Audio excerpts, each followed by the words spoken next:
Yes dear students, നമ്മൾ വോയിസിലൂടെ യാത്ര ചെയ്യായിരുന്നു. അത് നമ്മൾ തുടങ്ങി വെച്ചിട്ടേ ഉള്ളൂ അല്ലേ? കുറച്ച് ദിവസങ്ങൾ ഗ്യാപ്പ് വന്നിട്ടുണ്ട്. നമുക്കത് തുടരാം. അപ്പോൾ we have discussed about the voices, active voice and passive voice, and we are dealing with the process how to change active voice into passive voice. അതിൽ നമ്മൾ 4 സ്റ്റേജസ് പരാമർശിച്ചിരുന്നു. ഒന്നാമതായിട്ട് active voice, the object of the active voice should be the subject of the passive voice. That is the first stage അല്ലേ? Active വോയിസിലെ object passive വോയിസിലെ subject ആകുന്നു. The second one, that is the most important and difficult one, suitable auxiliary വെക്കാൻ പറഞ്ഞു നിങ്ങളോട്. Add suitable auxiliary. അവിടെയാണ് നമ്മൾ ടെൻസിൻ്റെ ആവശ്യകത വന്നത്. നിങ്ങൾക്ക് കിട്ടിയ സെൻറ്റൻസ് സിമ്പിൾ പ്രസൻ്റ് ആണെങ്കിൽ you can use is, are, am as auxiliary verbs. നിങ്ങൾക്ക് കിട്ടിയ വാചകം സിമ്പിൾ പാസ്റ്റ് ആണെങ്കിൽ you can use was or were. നിങ്ങൾക്ക് കിട്ടിയ വാചകം ഏതെങ്കിലും പെർഫെക്റ്റ് ടെൻസുകളാണെങ്കിൽ അതിൽ തന്നെ ഓക്സിലിയറി ഉണ്ടാവും. ആ ഓക്സിലിയറി വെർബിന്റെ കൂടെ ഓക്സി പ്ലസ് ബീൻ.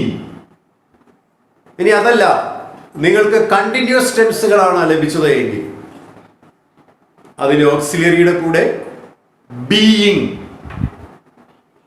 ചേർക്കുക. ഇനി ഇതൊന്നുമല്ല, മോഡൽ ഓക്സിലറീസ് ആണ് വരുന്നതെങ്കിൽ ക്യാൻ, കുഡ്, മേ, മൈറ്റ് അങ്ങനെയുള്ളതൊക്കെയാണ് വരുന്നതെങ്കിൽ ആ ഓക്സിലിയറിയുടെ കൂടെ U can use B. Okay, ഇതാണ് നമ്മൾ സെക്കൻഡ് ലോ ആയിട്ട് പഠിച്ചത്. Second stage. What was the third stage? Use past participle form of the verb. വെർബിന്റെ V3 form ഉപയോഗിക്കണം. പാസീവ് വോയിസിൽ വെർബിന്റെ V3 ഫോം മാത്രമേ ഉപയോഗിക്കൂ. What was the fourth stage? Fourth stage എന്ന് പറഞ്ഞാൽ by plus agent എന്ന് പറയുന്ന ഭാഗമാണ്. അതായത് ബൈ എന്നുള്ള വാക്കിന് ശേഷം ആക്റ്റീവ് വോയിസിലെ സബ്ജക്റ്റ് ഉപയോഗിക്കാൻ പറഞ്ഞിരുന്നു. അത് എല്ലാ വാചകങ്ങളിലും വേണ്ടി വരില്ല. അർത്ഥത്തിൽ അത് ഒരു സ്വാധീനവും ചെലുത്താത്ത വാചകങ്ങൾ അത് ഉപയോഗിക്കേണ്ട ആവശ്യമില്ല. അത് ഞാൻ സൂചിപ്പിച്ചിരുന്നു. അപ്പോൾ ഫോർത്ത് ലോ എന്ന് പറഞ്ഞാൽ ആക്റ്റീവ് വോയിസിലെ സബ്ജക്റ്റ് പാസീവ് വോയിസിൽ ബൈ പ്ലസ് ഏജന്റ് ആയിട്ട് ബൈ എന്ന വാക്കിന് ശേഷം ഉപയോഗിക്കണം എന്നാണ് നമ്മൾ പഠിച്ചത്. ഇതായിരുന്നു ആ 4 സ്റ്റേജുകൾ. ഈ സ്റ്റേജ് തലയിൽ വേണം എപ്പോഴും. ഇവിടെ കുട്ടികളിപ്പോൾ പ്രസിഡന്റായി വന്നിട്ടുണ്ടാവുക മിക്കവാറും സെക്കൻഡ് സ്റ്റേജിലാണ്. എന്താ കാരണം വെച്ചാൽ ടെൻസ് ശരിക്കും പഠിച്ചിട്ടുണ്ടാവില്ല. ടെൻസ് നമ്മൾ കറക്റ്റായിട്ട് അറിഞ്ഞിരുന്നാൽ മാത്രമേ, അതായത് ഒരു സെൻറ്റൻസ് കണ്ടിട്ട് ആ സെൻറ്റൻസിൻ്റെ ടെൻസ് ഏതാണെന്ന് ഐഡൻറ്റിഫൈ ചെയ്യാൻ പറ്റുന്നില്ലെങ്കിൽ ഈ പ്രോസസ്സ് നമുക്ക് ബുദ്ധിമുട്ടായിട്ട് മാറും. അത് നിങ്ങൾ പഠിച്ചിരിക്കണം. അത് ഞാൻ നിങ്ങൾക്ക് പറഞ്ഞു തന്നിരുന്നു. ഇനിയൊന്നും ആവർത്തിക്കുന്നില്ല, എന്തായാലും ആവർത്തിക്കേണ്ട കാര്യമില്ല. ദെൻ നമുക്കിന്ന് കുറച്ചുകൂടി സെൻറ്റൻസുകൾ കൈകാര്യം ചെയ്യാം. ഞാൻ പറഞ്ഞിരുന്നു നിങ്ങളോട്, we are changing assertive sentences. നമ്മൾ അതിൻ്റെ കളിക്കളത്തിലെത്തിയിട്ടുള്ളൂ. അസർട്ടീവ് സെന്റൻസുകൾ മാറ്റുകയാണ് നമ്മൾ. അസർട്ടീവ് സെന്റൻസിലെ ആക്റ്റീവ് വോയിസുകളെ അസർട്ടീവ് സെന്റൻസിലെ തന്നെ പാസീവ് വോയിസുകളാക്കി മാറ്റുന്ന വിധമാണ് നമ്മൾ ചെയ്തുകൊണ്ടിരിക്കുന്നത്. അപ്പം അതിൽ തന്നെ റിസ്കി ആയിട്ടുള്ള വാചകങ്ങൾ, റിസ്ക് ഒന്നുമില്ല എന്നാലും അങ്ങനെ തോന്നും ഉള്ള വാചകങ്ങൾ നമുക്ക് കുറച്ച് ചെയ്തു നോക്കണം. അപ്പം നിങ്ങൾ ഒരുപാട് വാചകങ്ങൾ ചേഞ്ച് ചെയ്തിട്ടുണ്ടാവുമെന്ന് ഞാൻ വിശ്വസിക്കുന്നു. അപ്പോൾ നമുക്ക് കുറച്ചുകൂടി വാചകങ്ങളെ ചേഞ്ച് ചെയ്ത് നോക്കാം.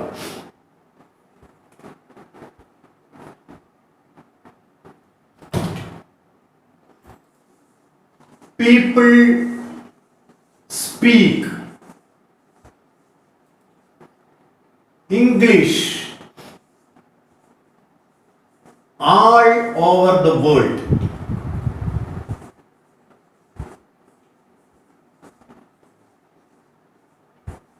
ഫേമസ് ആയിട്ടുള്ള ഒരു വാചകമാണ്.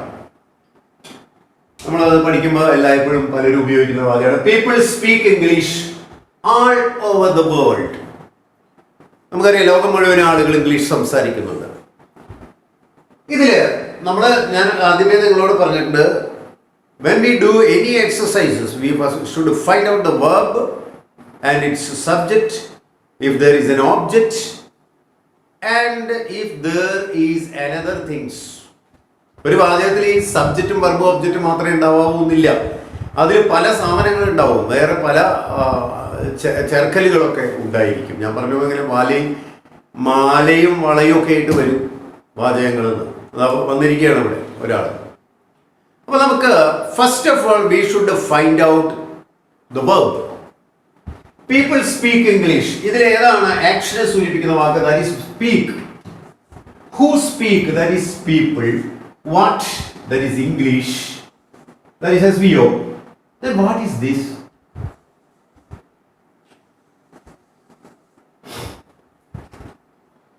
അപ്പൊ നമുക്ക് വെർബിനോട് സ്പീക്ക് വാട്ട് എന്ന് വെച്ചാൽ ഇംഗ്ലീഷ് മാത്രമേ കിട്ടുന്നു. ആൾ ഓവർ ദ വേൾഡ്, ലോകം മുഴുവൻ ഇംഗ്ലീഷ് ഒന്നും കിട്ടില്ല. അപ്പൊ ലോകം മുഴുവൻ എന്നുള്ളത് ഈ പറഞ്ഞ സാധനങ്ങളിലൊന്നും പെടില്ല. സബ്ജക്റ്റിലും വരില്ല, വെർബിലും വരില്ല, ഓബ്ജക്റ്റിലും വരില്ല. അപ്പൊ നമ്മൾ അതിനെ വളരെ എളുപ്പത്തിലൊരു റെസ്റ്റ് ഓഫ് ദ സെന്റൻസ് എന്ന് വിളിക്കാം. വാചകത്തിന്റെ ബാക്കി വരുന്ന ഭാഗം എന്ന് നമുക്കതിനെ പരിഗണിക്കാം. നമ്മൾ പഠിച്ചിട്ടുള്ള സാധനങ്ങളൊന്നും അല്ലാതെ വേറെന്തോ ഒരു സാധനം വന്നിരിക്കുകയാണ്. അതാരായാലും നമുക്ക് പ്രശ്നമില്ല, എന്തായാലും നമുക്ക് പ്രശ്നമില്ല. നമുക്ക് നമ്മുടെ നിയമം അനുസരിച്ച് മുന്നോട്ട് പോകാം. എവിടെയാണ് ഈ റെസ്റ്റ് ഓഫ് ദ സെന്റൻസ് ഉപയോഗിക്കപ്പെടുന്നത് എന്ന് നോക്കാം. വാചകത്തിന്റെ ഈ ബാക്കി ഭാഗം നമുക്ക് എവിടെ കൊണ്ടുവയ്ക്കാം, ഏത് സ്റ്റേജിന് ശേഷം വയ്ക്കാം എന്നാണ് നിങ്ങൾ മനസ്സിലാക്കേണ്ടത്. ശ്രദ്ധിക്കുക. ഇപ്പോൾ ഫസ്റ്റ് ഓഫ് ഓൾ നമ്മൾ വെർബിനെ കണ്ടെത്തി, സബ്ജക്റ്റ് കണ്ടെത്തി, ഒബ്ജക്റ്റ് കണ്ടെത്തി. നമുക്കിതിനെ പാസീവ് വോയിസിലേക്ക് മാറ്റണം. This is an active voice. This is active voice. ഇതിനെ നമുക്ക് we have to change it into passive voice. Then first of all we should find out the tense of this sentence. അതാണ് ആദ്യം ചെയ്യേണ്ടത്, രണ്ടാമതായിട്ട് ചെയ്യേണ്ടത്. ആദ്യം നമ്മളിങ്ങനെ തിരിച്ചു. Then second one, ഏത് ടെൻസാണ് ഈ വാചകം? ഉടനെ നമ്മൾക്ക് ഇവിടേക്കാണ് നോക്കുന്നത്. സബ്ജക്റ്റിന്റെയും വെർബിന്റെയും ഇടയിൽ there is nothing. There is no auxiliary verb here. Auxiliary verb ഉണ്ടായിരുന്നെങ്കിൽ ഇവിടെ വരുമായിരുന്നു. There is no auxiliary verb. So auxiliary verb ഇല്ലാതൊരു വാചകം വന്നു കഴിഞ്ഞാൽ surely it will be simple present or simple past. കാരണം അങ്ങനെ എഴുതാൻ കഴിയുന്ന രണ്ട് ടെൻസ് ഇംഗ്ലീഷിലുള്ളൂ, simple present and simple past. ഇനി അതിലേതാണെന്ന് ഐഡന്റിഫൈ ചെയ്യാനെന്താ? You should look at the verb. Simple പ്രസന്റില് V1 ആണ്, സിമ്പിൾ പാസ്റ്റില് V2 ആണ് വരിക. വെർബിന്റെ ഫോം നമ്മൾ പഠിച്ചിട്ടുണ്ട്. സിമ്പിൾ പാസ്റ്റ് ആണെങ്കിൽ V2 ആയിരിക്കും. ഇനി അങ്ങനെയല്ല, V1 തന്നെ വരും. ഡിഡ് വന്നിട്ടുണ്ടോ? അവിടെ ഡിഡ് ഇല്ല. So there is no auxiliary verb. So there is no auxiliary verb. Verb is in V1 form. Speak, spoke, spoken. Speak, spoke, spoken. Here speak. Okay? It is speak, that is V1, present form of the verb. So it is simple present. Okay? അത് simple പ്രസന്റിലുള്ള വാചകമാണ്. അപ്പോൾ ടെൻസും നമുക്ക് മനസ്സിലായി കഴിഞ്ഞു. അപ്പോൾ നമുക്ക് ആവശ്യമായിട്ടുള്ള എല്ലാ സംഭവമായി. We are very familiar with the 4 stages. അല്ലേ? 4 സ്റ്റേജുകളെ കുറിച്ച് നമുക്ക് വളരെ സുപരിചിതമാണ്. So we can start of the processing or of the process of changing active into passive. Okay. First stage എന്തായിരുന്നു? You should change the object of the passive voice into the subject of the object of the active voice should be the subject of the passive voice. Then English, that is object. Okay. Then we have covered the first stage. What will be the second stage? എന്താണ് രണ്ടാമത്തെ stage? You should add a suitable auxiliary verb. If you want to add a suitable auxiliary verb, we should find out the tense of this sentence. Tense അറിയാനായിട്ട് നമുക്ക് ഇവിടെ നോക്കിയാൽ മതി. സബ്ജക്റ്റിന്റെയും വെർബിന്റെയും ഈ ഇടയിലേക്ക് നോക്കിയാൽ കാണാം. there is no auxiliary verb there. Auxiliary verb ഉണ്ടെങ്കിൽ നമുക്ക് അതും വെർബിന്റെ ഫോമും നോക്കിയാൽ അതിന്റെ ടെൻസ് മനസ്സിലാവും. ഇവിടെ ഓക്സിലിയറി വെർബ് ഇല്ല. ഓക്സിലിയറി വെർബ് ഇല്ലെങ്കിൽ surely it will be simple present or simple past. അവരെ മാത്രമേ ഓക്സിലിയറി വെർബ് ഇല്ലാതെ എഴുതാൻ പറ്റിയ രണ്ട് ടെൻസ് ഉള്ളൂ. അവര് മാത്രമേ ഉള്ളൂ. സോ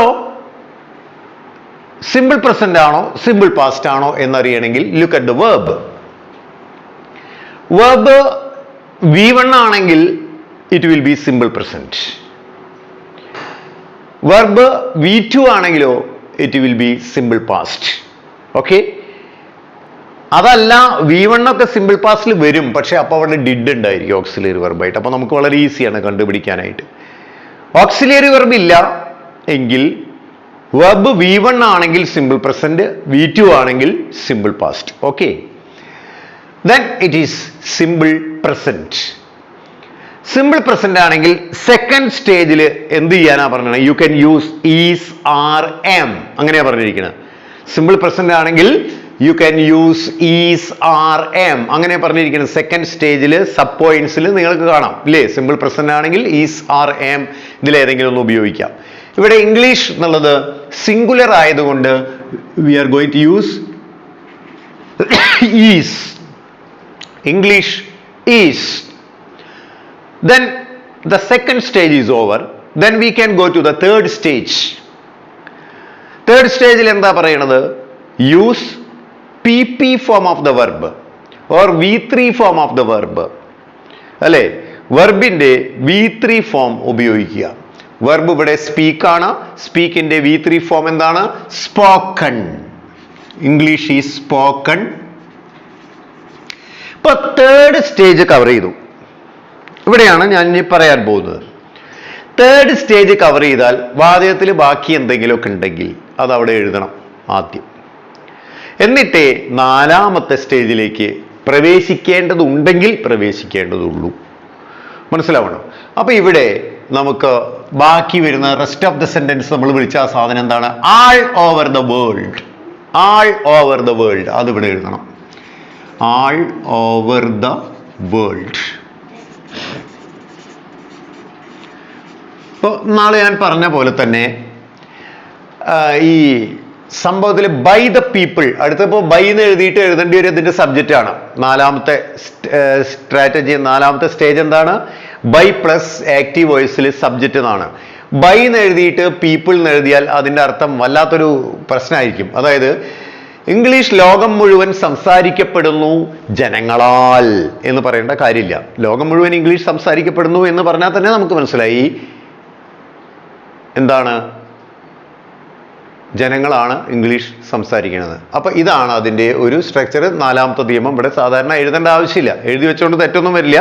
പക്ഷെ ഒരു ഭംഗിയില്ലായിരിക്കണം, ആവശ്യമില്ലാത്തൊരു കാര്യമാണ്. അപ്പൊ English is spoken all over the world. എന്തൊക്കെ ചെയ്തത്?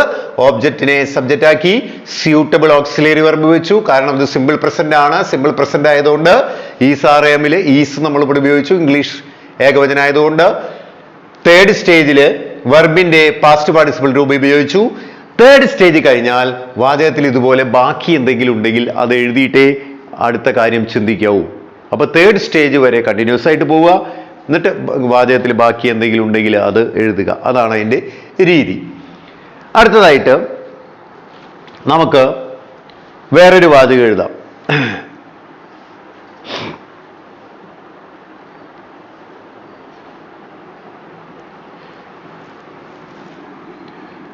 Somebody has cooked these vegetables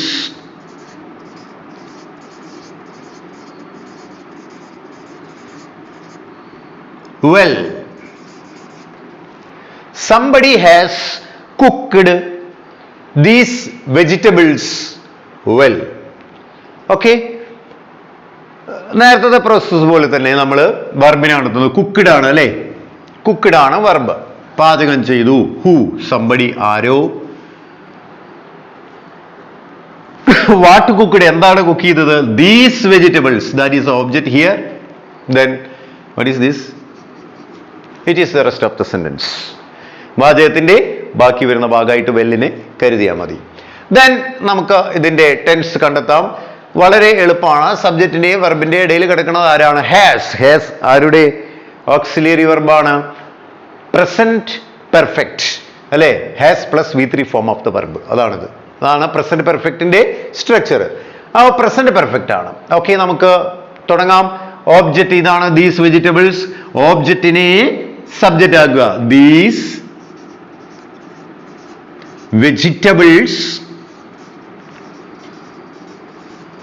okay, that is the change. ഓബ്ജക്റ്റിനെ സബ്ജക്റ്റ് ആക്കി. ദെൻ സെക്കൻഡ് സ്റ്റേജ് എന്താണ്? Add suitable auxiliary verb. അപ്പോഴാണ് ടെൻസ് ചിന്തിക്കേണ്ടത് അല്ലേ? പ്രസന്റ് പെർഫെക്റ്റ് ആണ്. പെർഫെക്റ്റ് ടെൻസുകളാണെങ്കിൽ എന്ത് ചെയ്യാനാണ് നമ്മളോട് പറഞ്ഞ്? പെർഫെക്റ്റ് ടെൻസിന്റെ തന്നെ ഓക്സിലറിയുടെ കൂടെ ബീൻ ചേർക്കാനാണ്. പെർഫെക്റ്റ് ടെൻസുകളുടെ ഓക്സിലറിയുടെ കൂടെ ബീൻ ചേർത്ത് കൊടുക്കാനാണ്. ദെൻ ഇവിടെ ഹാസ് ആണ് ഓക്സിലറി അല്ലേ? പെർഫെക്റ്റ് ടെൻസുകളിൽ എത്ര ഓക്സിലറി ഉണ്ട്? 2 എണ്ണം, ഹാസ് ആൻഡ് ഹാവ്. ഇവിടെ വരുമ്പോൾ ഇവിടെ സംബടി എന്നുള്ളതിനെ സിംഗുലർ ആയിട്ടാണ് കരുതുന്നത്. ദീസ് വെജിറ്റബിൾസ്, ഈ പച്ചക്കറികൾ എന്ന് പറയുന്നത് പ്ലൂരലായിട്ട് ആണ് വരുന്നത് അല്ലെ? പച്ചക്കറികൾ. സോ ഹാസിന്റെ തുണക്കാരനെ വെക്കണം. ഹാസ് വെക്കാൻ പറ്റില്ല. എന്താണത്? Have. These vegetables have. Have വെച്ചു. ഓക്കെ, നമ്മളോട് എന്താ പറഞ്ഞിരിക്കുന്നത്? പെർഫെക്റ്റ് ടെൻസുകളാണെങ്കിൽ സെക്കൻഡ് സ്റ്റേജിൽ പ്ലസ് ബീൻ ചേർക്കാൻ പറഞ്ഞിട്ടുണ്ട് ഇല്ലേ? Have been. Okay, these vegetables have been. ഇനി മൂന്നാമത്തെ നിയമത്തിലേക്ക്, മൂന്നാമത്തെ സ്റ്റേജിലേക്ക് നമുക്ക് കടക്കാം. മൂന്നാമത്തെ സ്റ്റേജ് എന്താണ്? വെർബിന്റെ V3 ഫോം. ഈ പെർഫെക്റ്റ് ടെൻസ് വരുമ്പോൾ നമ്മൾ അതിനെ കുറിച്ചിട്ട് വല്ല വ്യാകുലപ്പെടേണ്ട ആവശ്യമില്ല. കാരണം പെർഫെക്റ്റ് ടെൻസുകളിലൊക്കെ വെർബിന്റെ V3 ഫോം ആണ് ഉണ്ടാവുക. അതിങ്ങോട്ട് എഴുതുക. കുക്ക്ഡ്. ഇനി 3 നിയമം കഴിഞ്ഞു ഇല്ലേ? ഇപ്പോ കാരണം ഓബ്ജക്റ്റിനെ സബ്ജക്റ്റ് ആക്കി, സ്യൂട്ടബിൾ ഓക്സിലിയറി വെർബ് വെച്ചു, വെർബിന്റെ V3 ഫോം വെച്ചു, തേർഡ് സ്റ്റേജ് കവർ ചെയ്തു. ഇനി ബാക്കി എന്തുണ്ടെങ്കിൽ അത് വെക്കണം. വെൽ, ഇവിടെയും സംബടി എന്ന് എഴുതണോ? ബൈ സംബടി എന്ന് എഴുതണോ? 4ാമത്തെ നിയമത്തിലെ ബൈ എന്ന് എഴുതിയിട്ട് ആക്റ്റീവ് വോയിസിൽ സബ്ജക്റ്റ് വെക്കണം എന്നാണ്. അപ്പൊ ഇതിന്റെ അർത്ഥം എന്താണ്? ഈ പച്ചക്കറികൾ കുക്ക് ചെയ്യപ്പെട്ടിരിക്കുന്നു, നന്നായി കുക്ക് ചെയ്യപ്പെട്ടിരിക്കുന്നു എന്നർത്ഥം വന്നു. അതന്നെയല്ലേ ഈ പറയണ? ആരോ ഈ പച്ചക്കറികൾ നന്നായി കുക്ക് ചെയ്തിരിക്കുന്നു എന്നാണ് ഇതിന്റെ അർത്ഥം. ഇപ്പൊ ഇതിൽ പറയണ ഈ പച്ചക്കറികൾ വളരെ നന്നായി കുക്ക് ചെയ്യപ്പെട്ടിരിക്കുന്നു. ആരാലോ ആൽ എന്ന് പറയണോ? വേണ്ട. അതുകൊണ്ട് ഇതിവിടെ അവസാനിപ്പിക്കാം. 4ാം നിയമം എഴുതേണ്ട ആവശ്യമില്ല. അപ്പൊ ഇതിൽ ഈ റെസ്റ്റ് ഓഫ് ദ സെന്റൻസ് 3 നിയമം എഴുതി കഴിഞ്ഞിട്ടേ നിങ്ങൾ എഴുതാൻ പാടുള്ളൂ. നമുക്കൊരു സെന്റൻസ് കൂടി. Someone built these pyramids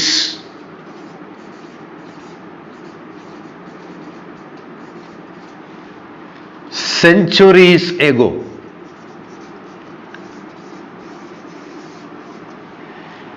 അടുത്ത സെന്റൻസ് ഇവിടെ നോക്കുക. Someone built these pyramids centuries ago. ഇതിൽ തന്നെ വർബ് ബിൽറ്റ് എന്നാണ് അല്ലെ? നിർമ്മിച്ചു. വി.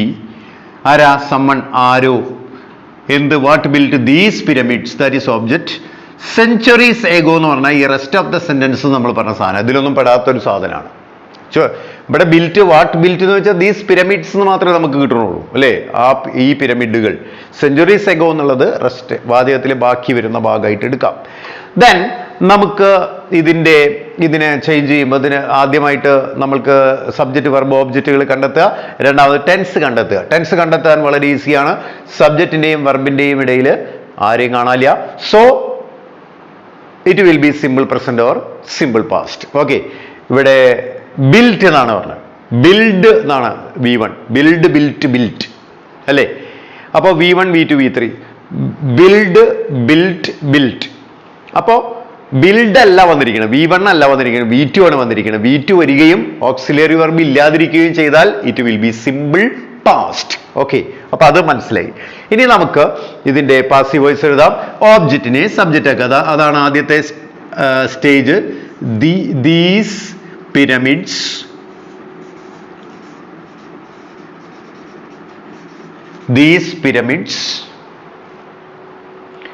ഇനി സെക്കൻഡ് സ്റ്റേജ്, ഇത് സിമ്പിൾ പാസ്റ്റ് ആണല്ലോ. സിമ്പിൾ പാസ്റ്റ് ആയതുകൊണ്ട് നമുക്ക് എന്തൊക്കെ ഉപയോഗിക്കാം എന്നാണ് സെക്കൻഡ് സ്റ്റേജിൽ പറയുന്നത്. അഡീഷണൽ പോയിന്റ്സിൽ പറഞ്ഞിരിക്കുന്നത് സിമ്പിൾ പാസ്റ്റ് ആണെങ്കിൽ വാസോ വേറോ ഉപയോഗിക്കാം. അപ്പൊ നമുക്കിവിടെ ദീസ് പിരമിഡ്സ് പ്ലൂരൽ ആയതുകൊണ്ട് നമ്മൾ വേർ ഉപയോഗിക്കുന്നു. ഒരെണ്ണല്ലോ, ഒന്നിൽ കൂടുതലുണ്ടല്ലോ pyramids. Where, these pyramids where. ഇനി വെർബിന്റെ പാസ്റ്റ് പാർട്ടിസിപ്പിൾ രൂപം ഇത് തന്നെയാണ്, ബിൽഡ്, ബിൽറ്റ്, ബിൽറ്റ്. അപ്പൊ ബിൽറ്റ് എഴുതാം, മൂന്നാമത്തെ നിയമം. ഇനി 3 നിയമം കഴിഞ്ഞു കഴിഞ്ഞാൽ വാചകത്തിൽ ബാക്കി എന്തെങ്കിലും ഉണ്ടെങ്കിൽ എഴുതാം. ഉണ്ടല്ലോ, സെഞ്ചുറീസ് എഗോ, നൂറ്റാണ്ടുകൾക്ക് മുമ്പ്.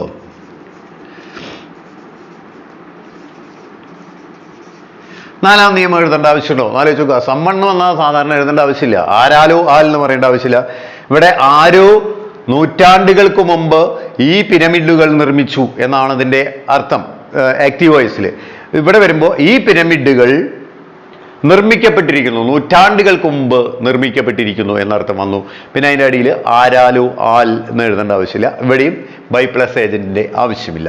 അപ്പൊ ഇങ്ങനെയുള്ള വാചകങ്ങൾ, ഇതിലും വലിയ വാചകങ്ങളൊക്കെ പലതും വന്നേക്കും. എക്സാമ്പിൾസ് നമ്മൾ ചെയ്ത് പരിചയിക്കുക. ഓക്കെ, ഇനി കൂടുതൽ എക്സാമ്പിൾസ് നിങ്ങൾ പല പുസ്തകങ്ങളിൽ നിന്നോ ഒക്കെ കളക്ട് ചെയ്തിട്ട് ചെയ്തു നോക്കുക, ധാരാളം. ഇപ്പം ഇതിൽ തന്നെ 2 വെർബൊക്കെ വരുന്ന സെൻറ്റൻസുകളുണ്ട്.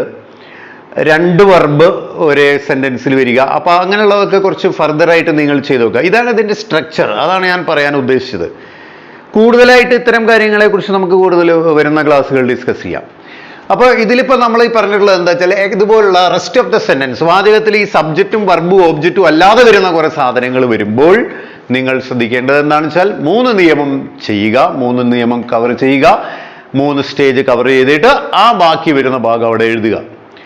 അപ്പോൾ 4ാമത്തെ നിയമം എഴുതണോ വേണ്ടത് തീരുമാനിക്കുന്നത് അതിൻ്റെ അർത്ഥവുമായി ബന്ധപ്പെടുത്തിക്കൊണ്ടാണ്. മിക്കവാറും സംവൺ, സംബടി, നോവൺ അങ്ങനെയൊക്കെ വരുമ്പോൾ സാധാരണ അത് ഉപയോഗിക്കാറില്ല. അങ്ങനെ അർത്ഥം മനസ്സിലാവുമ്പോൾ തന്നെ നിങ്ങൾക്ക് മനസ്സിലായിട്ടുണ്ടാവും. Then, okay.